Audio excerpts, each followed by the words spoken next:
పలుకులోన పాట దాచుకున్నది జోహారు గద్దరన్న జోహారులే నీకు పోరాట బాటదారికి దిక్కు ఎవ్వరు జోహారు గద్దరన్న జోహారులే నీకు పోరాట బాటదారికి దిక్కు ఎవ్వరు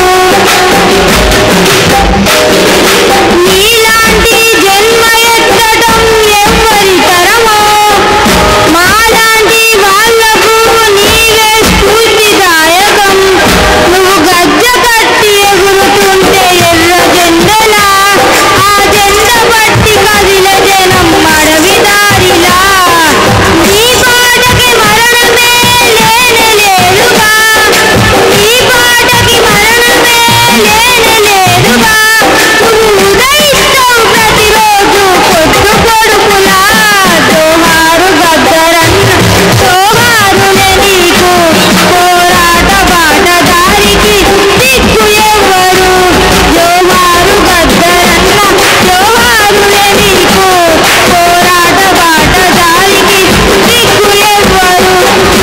thank you for giving this opportunity. మా అమ్మ పరువు కాపాడినవురా. ఇప్పుడు నాకు మా మామ కూడా ఇంత ఏజ్లో మా మేనమామ ఇంత ఉన్నప్పుడు గసంటి పాయింట్ వేసుకొని పాడిపించినటువంటి గుర్తులు నాకు ఇవాళ గుర్తుకొస్తున్నాయి.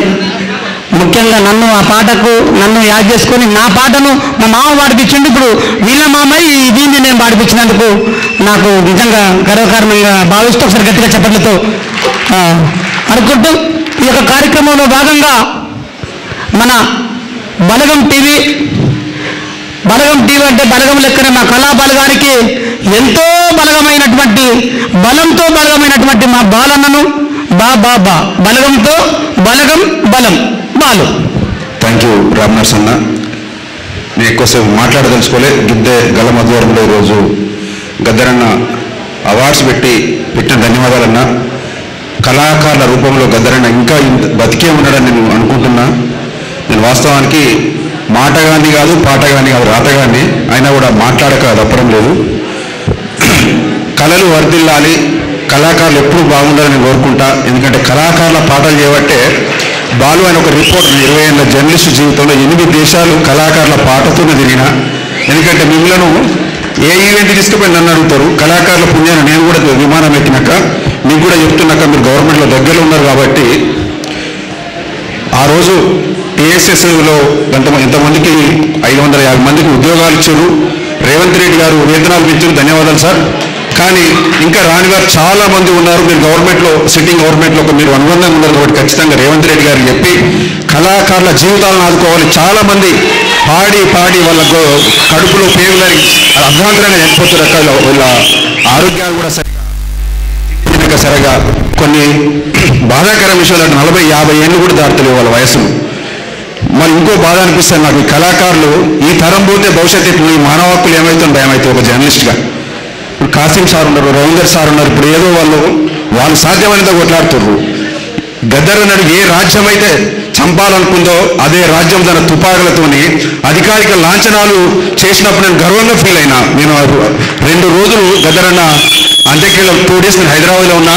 గద్దరన్నను మనం మనస్ఫూర్తిగా ఆయనను వారసులుగా కొనసాగానే మానవ హక్కుల ఉల్లంఘనలు సాగినప్పుడు జరుగుతున్నప్పుడల్లా కాసిం సార్ ఆయన ఉపన్యాసాలు నేను చాలా యూట్యూబ్లో వింటాను. రవీంద్రన్న నేను కూడా రాస్తా, కానీ పసునూరు రవీంద్రన్న చాలా రచనలు నేను చదువుతాను. అన్న మీరందరూ ప్రజల కోసం ఇట్లా కొట్టాడాలి, మేము పరోక్షంగా మేము మద్దతు ఉంటాం. పృథ్వన్న పాపం సరే రాజకీయాలు పక్కన పెడితే పృథ్వన్న కూడా కళాకారుడు. థ్యాంక్ యూ అన్న, మీరు పాట పాడియండి అన్న. థ్యాంక్ యూ, ధన్యవాదాలు అన్న. ఇంకోటి అన్న శాల్వలో కొందామంటే అన్న మా సిరిసిల్ల నేతన్నలు వాళ్ళ చేతులతో నేర్చిన మన తువ్వాలలు వాళ్ళు ఏం ఫీల్ గారన్నా కళాకారులకు కప్పే అవకాశాన్ని ఇవ్వండి. మా సిరిసిల్ల నేత కార్మికుల కష్టాంతో నేర్చిన చేయగల తువ్వాలలు మీ అందరు కళాకారుల భుజ స్కంధాల మీద వేసి నాకు ఎంతో గర్వంగా ఉంది. మా సిరిసిల్ల నేత కార్మికులు మా పద్మశాలి బిడ్డలంటే కూడా ఇలా గర్వంగా మేము ఫీల్ అవుతూ ధన్యవాదాలని అవకాశం ఇచ్చినందుకు రామ్నర్స్ అన్న థ్యాంక్ యూ అన్న. మీ రామ్నర్స్ అన్నను కూడా పాపం భగవంతుడు అందరూ పెద్దలు ఉన్నారు కానీ అన్ని విధాలుగా మంచిగా ఎదగాలని భగవంతుని కోరుకుంటూ ధన్యవాదాలు.